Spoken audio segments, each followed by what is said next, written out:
Hi friends, app to talks YouTube ఛానల్కి స్వాగతం సుస్వాగతం. ఏఎల్పి మరియు టెక్నీషియన్స్కి ప్రిపేర్ అయ్యే స్టూడెంట్స్ కోసం నేను 60 డేస్ మ్యారథాన్ సిరీస్ స్టార్ట్ చేశాను. ఈ 60 డేస్ మ్యారథాన్ సిరీస్లో మనం కంప్లీట్గా ఏఎల్పి టెక్నీషియన్లో అడిగిన ప్రీవియస్ ఇయర్ క్వశ్చన్స్ తీసుకుని చాప్టర్ వైజ్గా డివైడ్ చేసి నేను ఎవ్రీడే మీకు ఒక వీడియో అనేది ప్రొవైడ్ చేస్తున్నాను. ఈరోజు మనం డిస్కస్ చేసే టాపిక్ వచ్చేసి బోర్డ్స్ అండ్ స్ట్రీమ్స్ డే 28. అంటే ఇప్పటి వరకు నేను 60 డేస్ మ్యారథాన్ సిరీస్కి సంబంధించి 27 వీడియోస్ అప్లోడ్ చేశాను.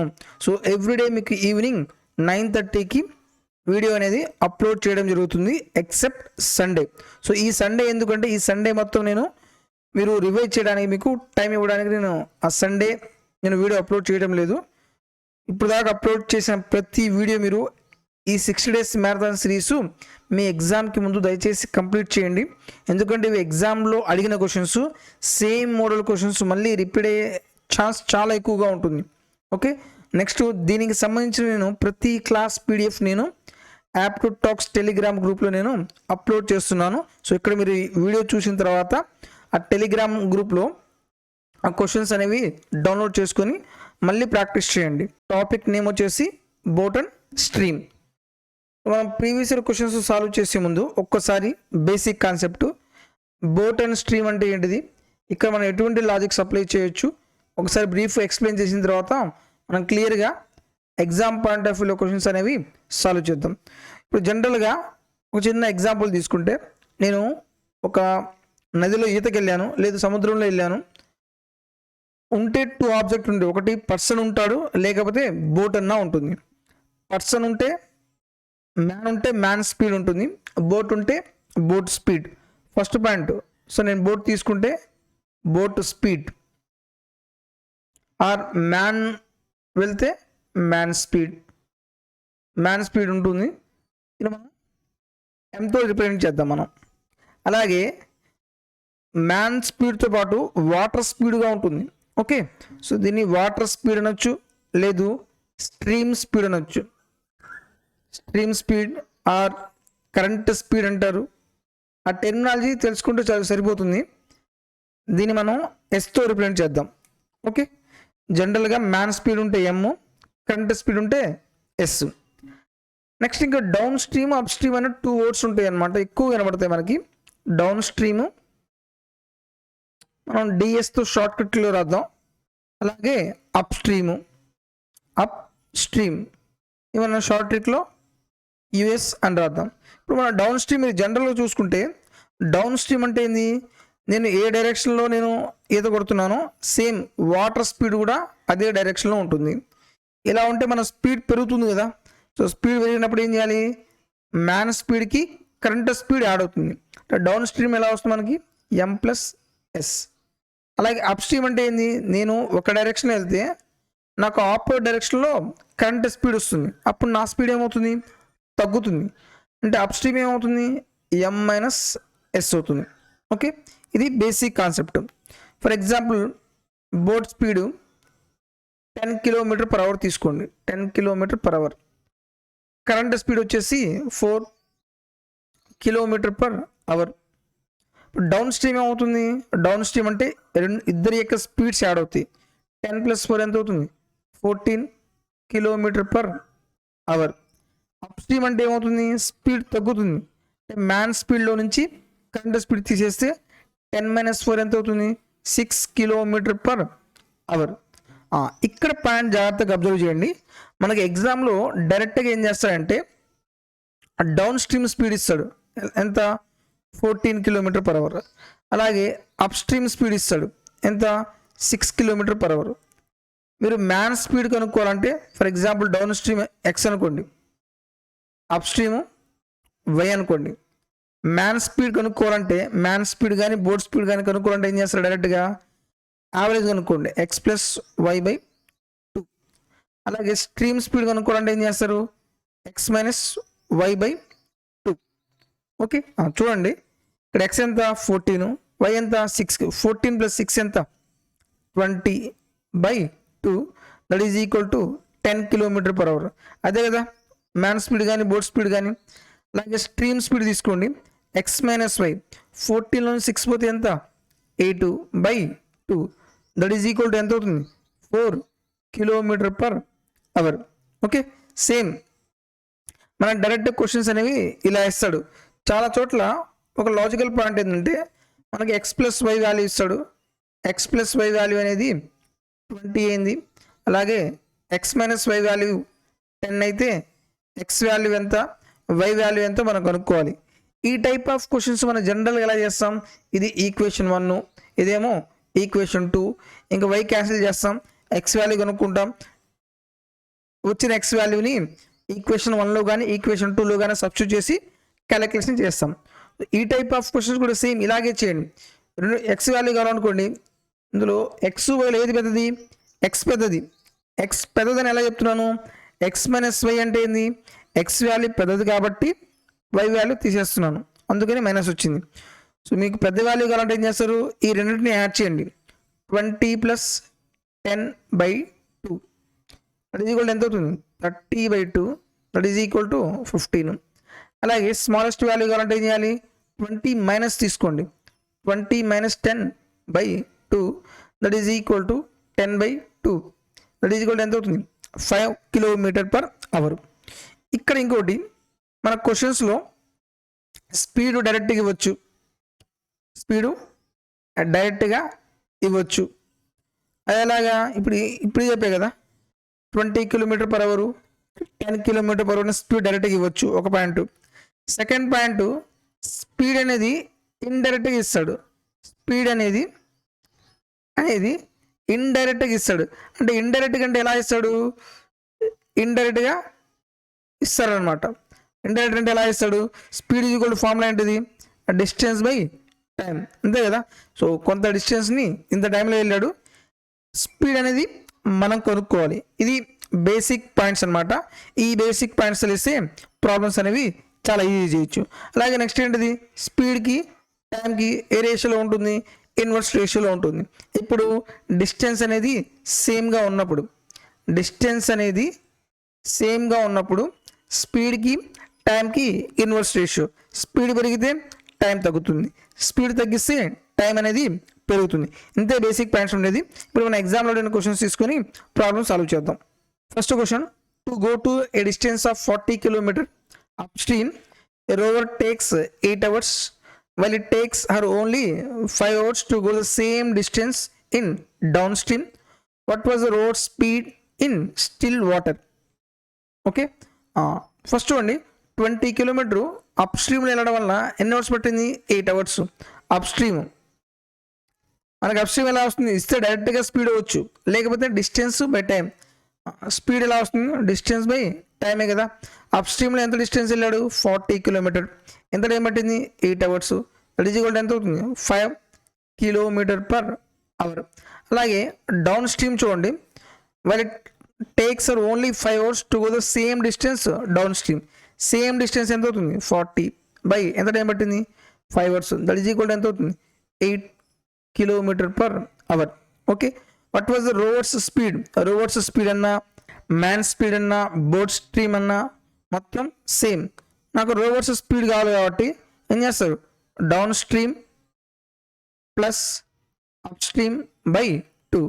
ఎంత వచ్చింది down stream, 8 + 5/2 that is equal to 13/2 that is equal to ఎంత అవుతుంది, 6.5 kilometre per hour. Rower's speed in still water. ఒకవేళ రోవర్స్ అంటే ఏంది మీకు అర్థం కాలేదనుకో, స్టిల్ వాటర్ అన్నాడు కదా, అంటే వాటర్ స్పీడ్ అయితే కాదు, కంపల్సరీగా అది మ్యాన్ స్పీడ్ మనం కనుక్కోవాల్సింది. ఓకే, ఇలా మీరు డైరెక్ట్గా ఈ ఫామ్లో గుర్తుపెట్టుకుంటే ప్రాబ్లం చాలా ఈజీగా సాల్వ్ చేయొచ్చు. Next one, a motor boat who speed is 11 kilometre per hour in still water.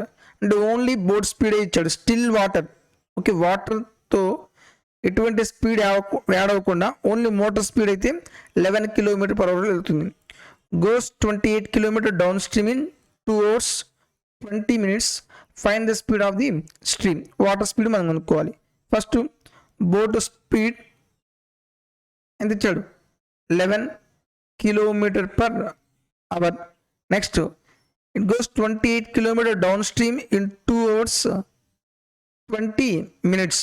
Down stream యొక్క స్పీడ్ ఎలా వస్తుంది మనకి, డిస్టెన్స్ ఎంత 28 బై టైం ఎంత అవుతుంది 2 hours 20 minutes కదా. ఈ మినిట్స్లో ఏం చేస్తారు, అవర్స్లో కన్వర్ట్ చేయండి. 20/60 అంటే 20 నిమిషాలు పోతుంది. 3 times 2 1/3 అంటే ఎంత అవుతుంది 3 6 + 1 7/3 అంటే మనం ఎంత రాయొచ్చు టైము 7/3 hours. 28 ఇంటూ రివర్స్ అయితే ఏమవుతుంది 3/7 ఎన్నిసార్లు క్యాన్సిల్ అవుతుంది 4 times 4 3 ఎంత 12 km/h. మనకేం కావాలి స్పీడ్ ఆఫ్ ది స్ట్రీమే కదా. డౌన్ స్ట్రీమ్ అంటే ఏంది m+s. m వాల్యూ మనకు తెలుసు ఎంత 11 + s = 12. s = ఎంత అవుతుంది 1 km/h. Option C is correct. RRB ఎన్టీపీసీలో అడిగిన క్వశ్చన్స్ అనమాట. Next question, in a steady flowing river a boat travels certain distance downstream at a speed of 12 km/h, then covers the same distance in the opposite direction at a speed of 24 km/h. Find the average speed of the total journey. Okay, first చూడండి జాగ్రత్తగా. డైరెక్ట్గా ఇచ్చాడు down stream speed ఎంత ఇచ్చాడు 12 km/h. 12 km/h. Then cover the same distance in the opposite direction. వెళ్ళేటప్పుడు down stream అయితే వచ్చేటప్పుడు ఏమవుతుంది అప్ స్ట్రీమ్ అవుతుంది. సో అప్ స్ట్రీమ్ యొక్క స్పీడ్ ఎంత ఇచ్చాడు 24 km/h. Find the average speed of the total journey. అసలు క్వశ్చనే రాంగ్లా ఉంది. చూడండి, డౌన్ స్ట్రీమ్ 12 km/h అంట, అప్ స్ట్రీమ్ అసలు స్పీడ్ ఎలా పెరుగుతుంది, స్పీడ్ ఇంకా తగ్గుతుంది. కానీ బట్ ఈ క్వశ్చన్ అనేది జనరల్ వేలో చూసుకుంటే ఇది రాంగ్గా ఉంది. బట్ మనకి టైమ్ అండ్ డిస్టెన్స్లో చెప్పిన ప్రకారం వెళ్ళేటప్పుడేమో 12 km/h స్పీడ్తో వెళ్తున్నాడు, రివర్స్లో 24 km/h స్పీడ్తో వస్తున్నాడు. ఏం కనుక్కోవాలి యావరేజ్ స్పీడ్ కనుక్కోవాలి. యావరేజ్ స్పీడ్ డిస్టెన్స్ సేమ్గా ఉన్నప్పుడు యావరేజ్ స్పీడ్కి షార్ట్ ట్రిక్ ఫార్ములా ఏంటిది 2 × s1 s2/s1 + s2. 2 × 12 × 24 ఎంత వస్తుంది 36. 12 నిమిషాలు క్యాన్సిల్ అవుతుంది. 3 times 3 8 times 8 2 ఎంత 16 km/h. Option B is correct. ఇది మన జనరల్గా ఆలోచిస్తే మాత్రం రాంగ్ అనిపిస్తుంది. ఎందుకంటే ఇది ఇంపాసిబుల్. మన డౌన్ స్ట్రీమ్లో స్పీడ్ ఎక్కువగా ఉంటుంది, అప్ స్ట్రీమ్లో స్పీడ్ అనేది తక్కువగా ఉంటుంది. కానీ అలా ఆలోచిస్తే మాత్రం మనం చేయలేము. కానీ యావరేజ్ స్పీడ్ అన్నాడు కాబట్టి మనకు 2 స్పీడ్స్ ఇచ్చి డిస్టెన్స్ అనేది సేమ్గా ఉన్నప్పుడు యావరేజ్ స్పీడ్ ఫార్మ్ ఏంటిది 2 × s1 × s2/s1 + s2. దాని ప్రకారం చేస్తే ఆన్సర్ ఎంత వస్తుంది 16 km/h. Option B is correct. Next question చూద్దాం. A sailor travels a distance of 24 kilometers in the upstream and 34 kilometers in the downstream. It takes 6 hours each time. Find the speed of the stream. అప్స్ట్రీమ్లో ఏమో 24 kilometers వెళ్ళాడు, down స్ట్రీమ్లో ఏమో 36 kilometers వెళ్ళాడు. ప్రతి డైరెక్షన్లో అతనికి same time పట్టింది. అంటే down స్ట్రీమ్లో వెళ్ళినా 6 hours, అప్ స్ట్రీమ్లో వెళ్ళినా సరే 6 hours టైం పట్టిందంట. అయితే మనం స్ట్రీమ్ యొక్క స్పీడ్ కనుక్కోవాలి. ఫస్ట్ మీరు అప్ స్ట్రీము డౌన్ స్ట్రీమ్ కనుక్కోండి. స్పీడ్ అప్ స్ట్రీము ఎంత డిస్టెన్స్ వెళ్ళాడు 24 kilometers వెళ్ళాడు. ఎంత టైం పట్టింది 6 hours టైం పడుతుంది. స్పీడ్ ఎంత అవుతుంది 4 km/h. అలాగే డౌన్ స్ట్రీమ్లో టోటల్ 36 kilometers వెళ్ళాడు. ఎంత టైం పట్టింది 6 hours టైం పట్టింది. స్పీడ్ ఎంత అవుతుంది 6 km/h. మనకేం కావాలి స్ట్రీమ్ స్పీడ్ కావాలి. స్ట్రీమ్ స్పీడ్ డైరెక్ట్ కనుక్కోవాలంటే ఫార్ములా ఏంటిది short trick formula down stream minus up stream by 2. 6 - 4/2 that is equal to 2/2. That is equal final answer ఎంత అవుతుంది 1 km/h. Option C is correct. Next one, a boat's speed in still water is 20 km/h. Still water అంటే ఏంది only boat speed అది. If the boat covers a distance of 20 kilometers in the upstream in 4 hours, find the speed of the current. First information ఏంటిది boat speed ఇచ్చాడు. Boat speed కానీ man speed ఎంత 20 km/h. Next if boat covers the distance of 20 kilometers in the up stream అంటే up stream యొక్క speed కనుక్కోండి. ఎంత distance వెళ్ళాడు up స్ట్రీమ్లో 20 kilometers. ఎన్ని అవర్స్ పట్టింది? 4 అవర్స్ పట్టింది. ఇట్ ఈజ్ ఈక్వల్ ఎంత అవుతుంది? 5 kilometre per hour. Up stream యొక్క స్పీడ్, అప్ స్ట్రీమ్ అంటే ఏంటిది? m minus s is equal to 5 kilometre per hour. ఏం కనుక్కోవాలి? స్పీడ్ ఆఫ్ ది కరెంటే కదా. నాకు మ్యాన్ స్పీడ్ తెలుసు ఎంత? 20 మైనస్ కరెంట్ స్పీడ్ అంటే s కనుక్కోవాలి 5. s is equal to 20 minus 5 that is equal to 15 kilometre per hour.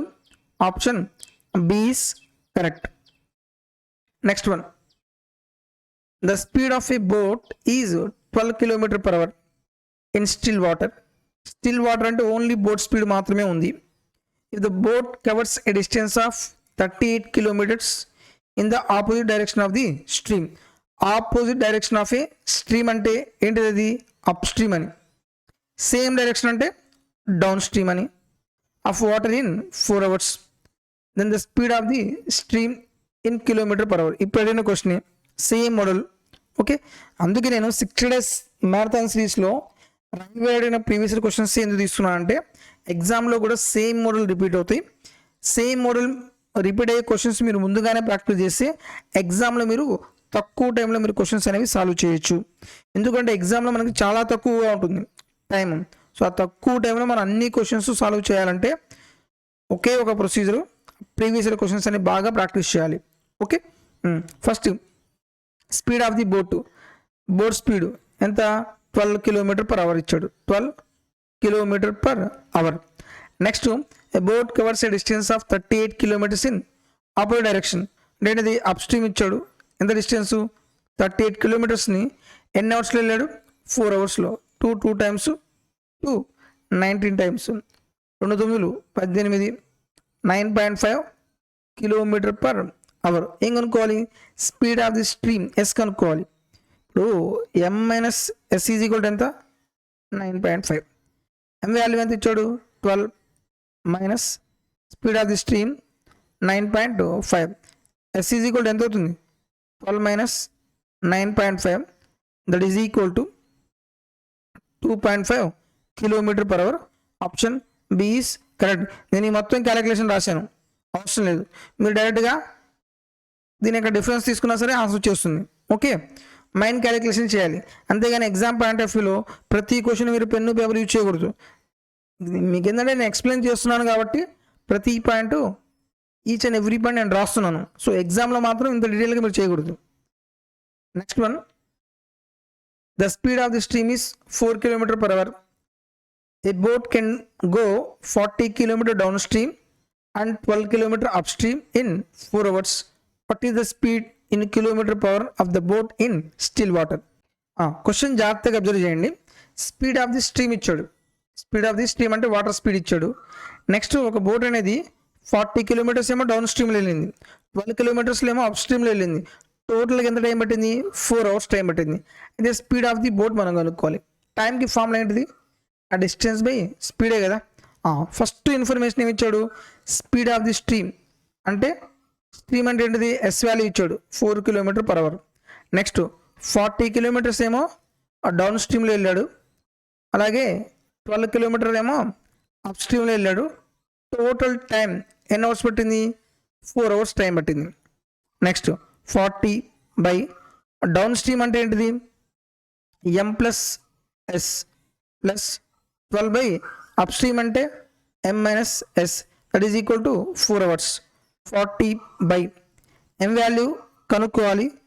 m plus 4 plus 12 by m minus 4 that is equal to 4 hours. ఇక్కడ కానీ మీరు calculation చేసే జనరల్ వేలో quadratic equation వస్తుంది, problem అనేది lengthy అవుతుంది. అందుకే మీరు ఏం చేస్తారంటే యూజ్ ఆప్షన్స్ మీరు ఆప్షన్స్ యూజ్ చేస్తే ప్రాబ్లం ఈజీగా అయిపోతుంది. ఇక్కడ m ప్లస్ వేలో ఏ వాల్యూ తీసుకుంటే ఆప్షన్లో m వాల్యూ తీసుకుంటే ఎగ్జాక్ట్గా మనం ఎంత రావాలి? 4 అవర్స్ రావాలి. m వాల్యూ నేను ఫస్ట్ ఆప్షన్ 60 తీసుకుంటా. ఫస్ట్ ఆప్షన్ ఎంత? 60 తీసుకుంటా. 40 బై 16 ప్లస్ 4 ఎంత? 20 ప్లస్ 12 బై 16 మైనస్ 4 ఎంత? 12. క్యాన్సిల్ చేస్తే 2 టైమ్స్ పోతుంది, 1 టైం 3 అవర్స్. మనకు కావాల్సిన ఎంత? 4 అవర్స్. సో ఆప్షన్ ఏ కాదు. నెక్స్ట్ 40/12 + 4, 40/12 + 4 అంటే ఎంత వస్తుంది? 16 ప్లస్ 12/12 - 4 అంటే ఎంత వస్తుంది? 8. క్యాన్సిలేషన్ చేస్తే 8 2 8 5, అలాగే 4 2 4 3. 5/2 అంటే ఎంత వస్తుంది? 2.5. 3/2 అంటే ఎంత వస్తుంది? 1.5. దట్ ఈజ్ ఈక్వల్ ఎంత అవుతుంది? 4 అవర్స్. మనకి ఇక్కడే కదా సాటిస్ఫై అయింది. So option B is correct. అంతేగాని మీరు జనరల్ వేలో అసలు చేయకూడదు. కావాలంటే వేరే ఆప్షన్స్ కూడా చెక్ చేయండి. ఆప్షన్ సి తీసుకుంటే 10 + 4 ఎంత? 14. అంటే ఎగ్జాక్ట్గా డివైడ్ అవ్వదు, ఇవి డైరెక్ట్గా తీసేయచ్చు. అలాగే ఆప్షన్ డి ఎంత? 14 + 4 ఎంత? 18. అసలు ఇక్కడ 9 యొక్క మల్టిపుల్సే లేదు, ఇది కూడా కాదు. Option B is correct. Next question చూద్దాం. Speed of a boat in the opposite direction of the flow is 40 km/h. Opposite direction అంటే మనకేమి ఇచ్చినట్టు? అప్ స్ట్రీమ్ వాల్యూ ఇచ్చాడు. అప్ స్ట్రీమ్ అంటే m - s is equal to ఎంత? 40 km/h. Next in the stagnant water 55 km/h. The speed of the boat stagnant water అంటే boat speed అంటే m value ఇచ్చాడు ఎంత?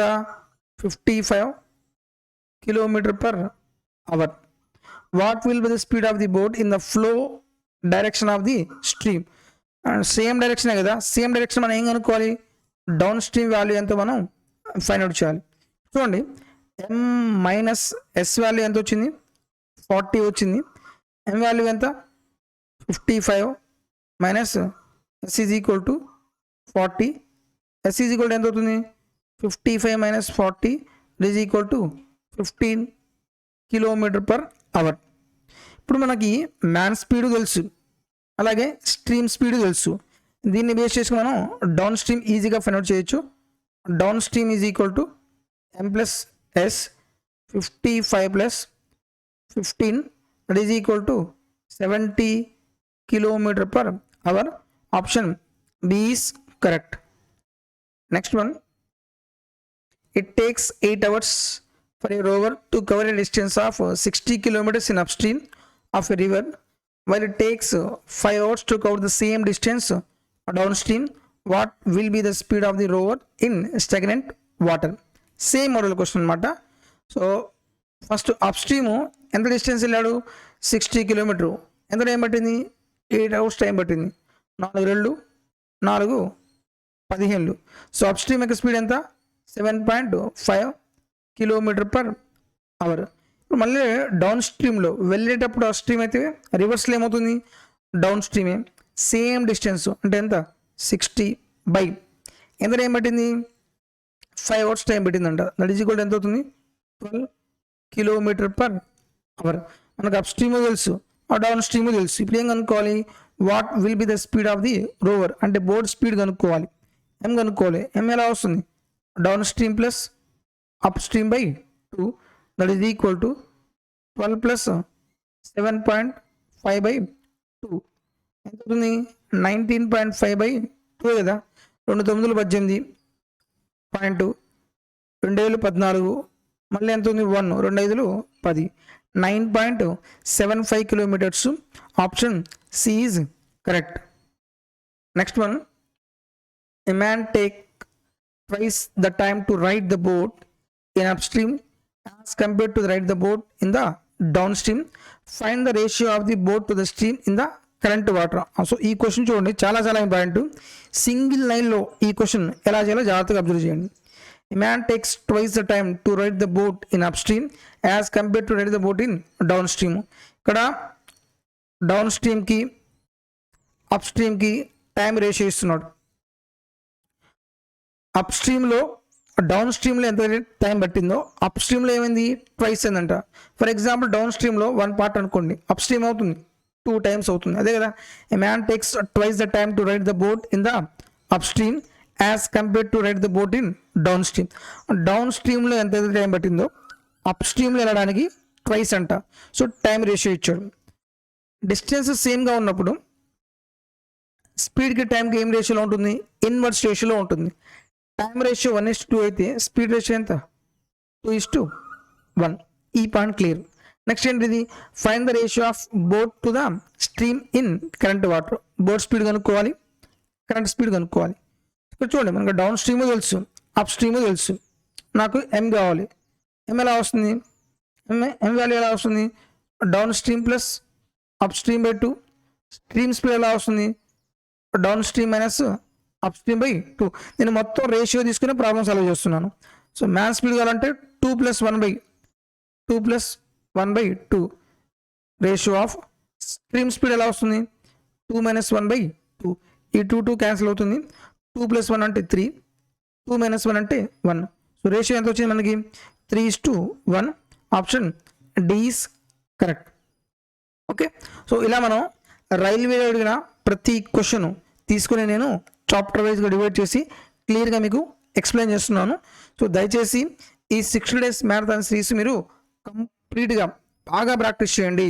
మీరు ఎంత బాగా ప్రాక్టీస్ చేస్తే మీకు మ్యాక్సిమం స్కోర్ అనేది ఇంప్రూవ్ అవుతుంది. ఇది పక్కా అనమాట. ఓకే, సో ఈ 60 days మ్యారథాన్ సిరీస్ యొక్క మెయిన్ మోటో కూడా అదే. చాలామందికి కాన్సెప్ట్ అయితే క్లియర్గానే ఉంటుంది, బట్ ఎగ్జామ్ పాయింట్ ఆఫ్ వ్యూలో క్వశ్చన్స్ అనేవి ఎలా సాల్వ్ చేయాలో క్లియర్గా ఉండదు. దానికోసమే నేను సిరీస్ తీసుకొచ్చాను.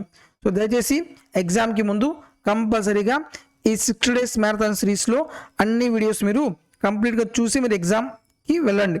ఓకే, సో ఈ వీడియో మీకు ఉపయోగపడింది అనుకున్నాను. నచ్చితే దయచేసి లైక్ చేయండి. మీరు మన వీడియోస్కి ఎంత బాగా లైక్ చేస్తారో సో నాకు అంత మోటివేషన్ వస్తుంది. సో దాని ప్రకారం నేను ఇంకా మంచి మంచి వీడియోస్ మీకోసం ఇంకా ప్రిపేర్ చేస్తాను. మన యూట్యూబ్ ఛానల్ మీరు ఫస్ట్ టైం చూస్తున్నట్లయితే దయచేసి సబ్స్క్రైబ్ చేసుకోండి. మీ ఫ్రెండ్స్లో ఎవరైనా సరే రైల్వే ఎగ్జామ్కి ప్రిపేర్ అవుతున్నట్లయితే మన వీడియోస్ వాళ్ళకి షేర్ చేయండి. తద్వారా వాళ్ళకు కూడా కరెక్ట్ కంటెంట్ తక్కువ టైంలో ప్రిపేర్ అవ్వడానికి ఆస్కారం ఉంటుంది. So thank you for watching.